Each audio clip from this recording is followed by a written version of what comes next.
بسم اللہ الرحمن الرحیم۔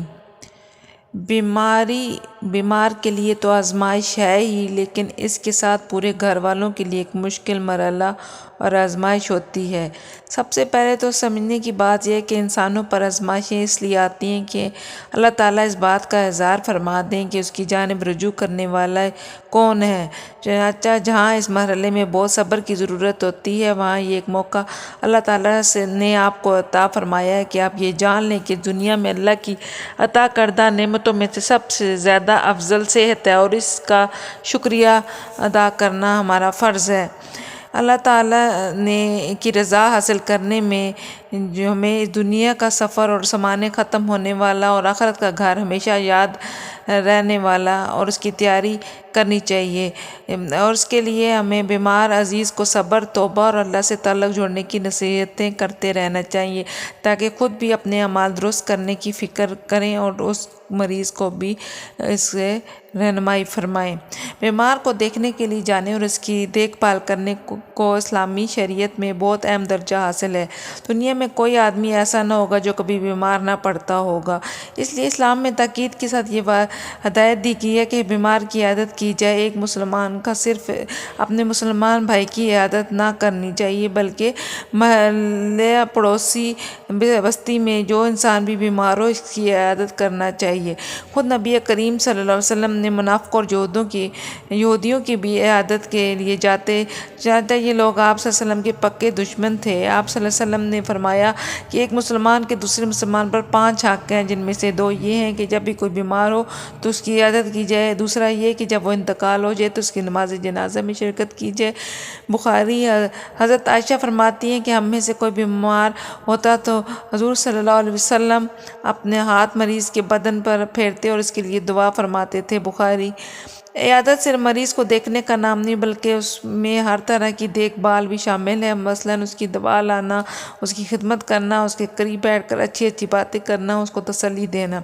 رسول اللہ صلی اللہ علیہ وآلہ وسلم نے ارشاد فرمایا کہ مسلمان جب اپنے بھائی کی عیادت کرتا ہے تو لوٹنے تک جنت کے باغیچے میں ہوتا ہے۔ رسول اللہ صلی اللہ علیہ وسلم نے فرمایا، جس طرح اچھی طرح وضو کیا اور ثواب کی نیت سے اپنے مسلمان بھائی کی عیادت کی تو وہ 60 سال کی مسافت جہنم سے دور کر دیا جائے گا۔ عیادت کی مسنون دعا۔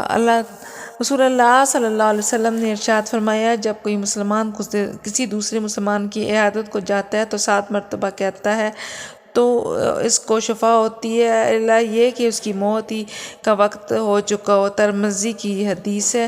حضرت عائشہ فرماتی ہیں کہ رسول اللہ صلی اللہ علیہ وسلم جب بیمار ہوتے تو آپ سورۃ فلق اور سورۃ ناس پڑھ کر اپنے ہاتھوں پر دم کر کے ہاتھوں کو جسم مبارک پر پھیر لیتے۔ پھر جب آپ صلی اللہ علیہ وسلم مرض وفات میں مبتلا ہے تو میں نے وہی سورۃ فلق اور سورۃ ناس پڑھ کر آپ صلی اللہ علیہ وسلم کے ہاتھ مبارک پر دم کیا اور آپ صلی اللہ علیہ وسلم کے ہاتھ آپ صلی اللہ علیہ وسلم کے جسم مبارک پر پھیرے۔ صحیح بخاری کی یہ حدیث ہے۔ آداب عیادت۔ مریض کی عیادت کے لیے کوئی دن یا وقت مقرر کرنا رسول اللہ صلی اللہ علیہ وسلم کی سنت میں نہ تھا۔ جب مریض کے پاس جاتے تو اس کے قریب اس کے سرانے بیٹھتے اور اس کا حال دریافت کرتے۔ حتی امکان کوشش کرنی چاہیے کہ رات کے وقت عیادت کو نہ جائے۔ عبداللہ بن عباس رضی اللہ تعالیٰ عنہ فرماتے ہیں کہ عبادت کے وقت سنت طریقہ یہ ہے کہ تھوڑی دیر بیٹھو اور شور نہ کرو، اور ایک روایت میں کہ افضل عیادت اس میں ہے کہ جلدی اٹھ جاؤ۔